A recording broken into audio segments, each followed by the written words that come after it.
ಬಿಜೆಪಿಯ ಮಾಂಸಾಹಾರಿ ನಾಟಕ ಬಟಾಬಯಲಾಗಿದೆ.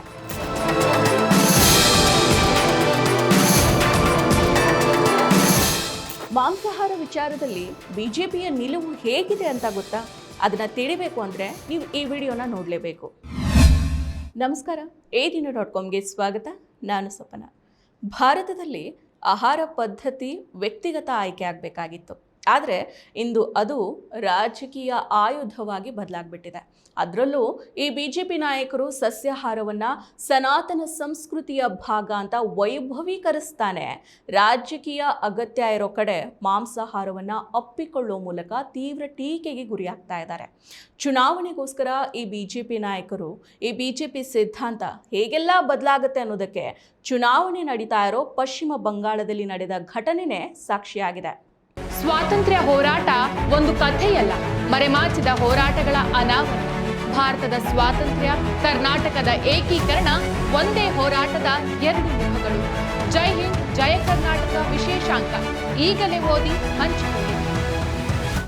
ಹೌದು, ಸದಾ ಮಾಂಸಾಹಾರ ತಿನ್ನೋರನ್ನ ಅಣಕಿಸ್ತಾ ತೇಜೋವಧೆ ಮಾಡೋ ಈ ಬಿಜೆಪಿ ನಾಯಕರು ಚುನಾವಣೆ ನಡೆಯೋ ಪ್ರದೇಶದಲ್ಲಿ ಮಾಂಸಾಹಾರ ಸೇವನೆ ಮಾಡಿ ವೋಟ್ ಬ್ಯಾಂಕ್ಗಾಗಿ ಕಸರತ್ತನ್ನ ನಡೆಸ್ತಾ ಇದ್ದಾರೆ.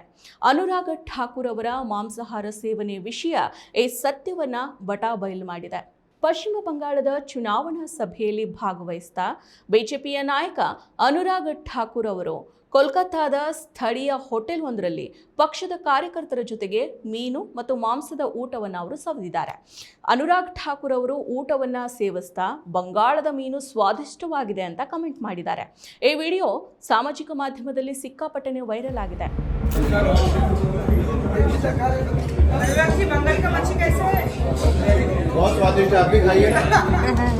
ಮೀನು ಸಾರು ಮತ್ತು ಅನ್ನವನ್ನು ಅವರು ಆನಂದಿಸ್ತಾ ನಾವು ಮೀನು ಮತ್ತು ಅನ್ನವನ್ನು ಉಣ್ತಾ ಇದ್ದೀವಿ ಅಂತ ಹೇಳಿದ್ದಾರೆ.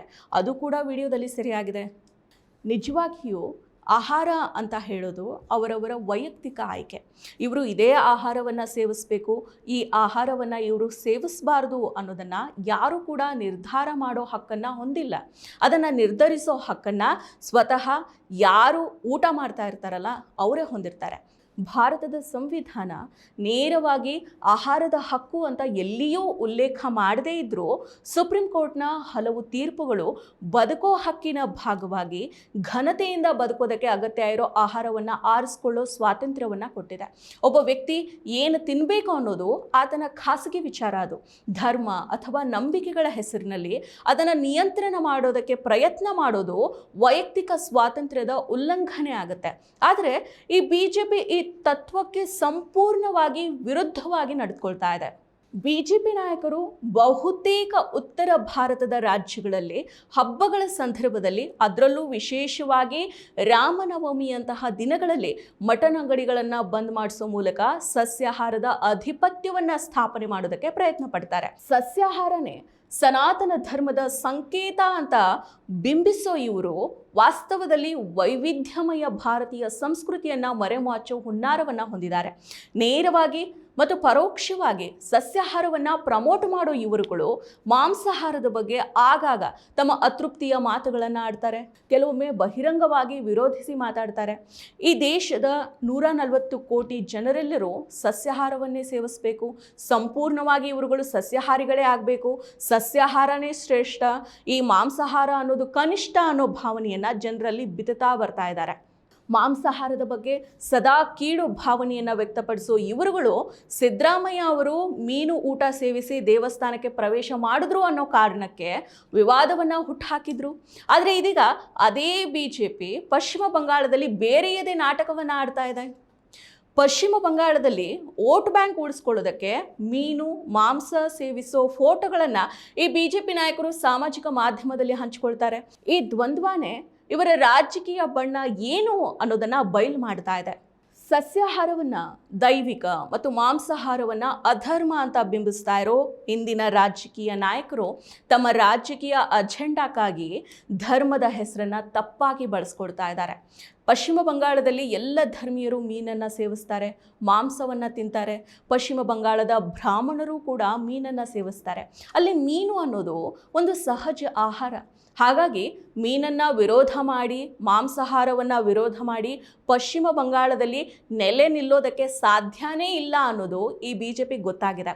ದಕ್ಷಿಣ ಅಥವಾ ಪೂರ್ವ ಭಾರತದ ರಾಜ್ಯಗಳಲ್ಲಿ ಮಾಂಸಾಹಾರ ಸೇವನೆಯನ್ನು ವಿರೋಧ ಮಾಡಿದ್ರೆ ಸಿಗೋ ವೋಟ್ ಕೂಡ ಸಿಗಲ್ಲ, ಅಧಿಕಾರನೂ ಸಿಗೋದಿಲ್ಲ ಅನ್ನೋದು BJP ಗೊತ್ತಾಗಿದೆ. ಇದರ ಭಯದಿಂದಾನೇ ಅಲ್ಲಿನ ಸ್ಥಳೀಯ ಸಂಸ್ಕೃತಿಗೆ ಹೊಂದಿಕೊಳ್ಳುವಂತೆ ಈ BJP ನಾಯಕರು ನಟಿಸ್ತಾ ಇದ್ದಾರೆ. ಜನರನ್ನು ಒಲಿಸ್ಕೊಳ್ಳೋದಕ್ಕಾಗಿ ತನ್ನ ಸಸ್ಯಾಹಾರ ಶ್ರೇಷ್ಠ ಅನ್ನೋ ಭಾವನೆಯಿಂದ ಕಳಚಿಕೊಳ್ತಾ ಇದೆ. ಉತ್ತರ ಪ್ರದೇಶದಲ್ಲಿರೋ ನಿಯಮಗಳನ್ನು ಅದು ಪಶ್ಚಿಮ ಬಂಗಾಳದಲ್ಲಿ ಮರ್ತಿರುವಂತೆ ವರ್ತಿಸ್ತಾ ಇದೆ. ಈಗ ಜನಸಾಮಾನ್ಯರ ನೇರ ಪ್ರಶ್ನೆ ಇಷ್ಟೆ, ನೀವು ಸಾರ್ವಜನಿಕವಾಗಿ ಮಾಂಸದ ಅಂಗಡಿಗಳನ್ನು ಬಂದ್ ಮಾಡಿಸ್ತೀರಿ, ಸಸ್ಯಾಹಾರನೇ ಶ್ರೇಷ್ಠ ಅಂತ ಹೇಳ್ತೀರಿ, ಆದರೆ ಮುಚ್ಚುಮರೆಯೇ ಇಲ್ಲದೆ ಮಾಂಸ ಸೇವನೆ ಮಾಡ್ತೀರಿ. ಇದು ಸಿದ್ಧಾಂತದ ಬದ್ಧತೆನೋ ಅಥವಾ ಓಟಿನ ರಾಜಕಾರಣವೋ? ಯಾವುದೇ ಧರ್ಮ ಆಗಲಿ, ಅದು ಬದುಕೋ ಹಕ್ಕನ್ನು, ಆಹಾರದ ಸ್ವಾತಂತ್ರ್ಯವನ್ನು ಗೌರವಿಸಬೇಕು. ಆದರೆ ಅಧಿಕಾರಕ್ಕಾಗಿ ಯಾವ ಮಟ್ಟಕ್ಕಾದರೂ ಇಳಿಯೋದಕ್ಕೆ ಸಿದ್ಧ ಅನ್ನೋದನ್ನು BJPನೇ ತೋರಿಸ್ಕೊಟ್ಟಿದೆ. ಈ ಹಿಂದೆ ವಾಜಪೇಯಿ ಅವರು ಮೀನೂಟವನ್ನು ಹಾಗೆಯೇ ಮಾಂಸಾಹಾರವನ್ನು ಚಪ್ಪರಿಸಿ ಸವಿತಾ ಇದ್ರು. ನಿಜವಾಗಿಯೂ ಹೇಳಬೇಕಂದ್ರೆ ಚುನಾವಣೆಗಾಗಿ ಪಶ್ಚಿಮ ಬಂಗಾಳದಲ್ಲಿ ನಡೆದುಕೊಂಡಂತೆಯೇ ಇಡೀ ದೇಶದಾದ್ಯಂತ ಈ BJP ನಾಯಕರು ನಡೆದುಕೊಳ್ಬೇಕಾಗಿದೆ. ಆಹಾರದ ಆಯ್ಕೆಯನ್ನು ಅವರವರಿಗೆ ಬಿಟ್ಕೊಡ್ಬೇಕು. ಧರ್ಮ, ನಂಬಿಕೆ ಅನ್ನೋ ಹೆಸರಲ್ಲಿ ಜನರ ಮೇಲೆ ಆಹಾರದ ಒತ್ತಡವನ್ನು ಹೇರೋದನ್ನು ಈ BJP ನಾಯಕರು ಇನ್ನಾದರೂ ಕೂಡ ಬಿಡಬೇಕಾಗಿದೆ. ಮತ್ತಷ್ಟು ವಿಶೇಷ ವಿಡಿಯೋಗಳನ್ನು ನೋಡಲು ಮತ್ತು ಹೊಸ ವಿಡಿಯೋಗಳ ಬಗ್ಗೆ ತಿಳಿಯಲು ಈ ದಿನ .com ಯೂಟ್ಯೂಬ್ ಚಾನೆಲ್ ಸಬ್ಸ್ಕ್ರೈಬ್ ಮಾಡಿ ಮತ್ತು ಬೆಲ್ ಐಕಾನ್ ಕ್ಲಿಕ್ ಮಾಡಿ.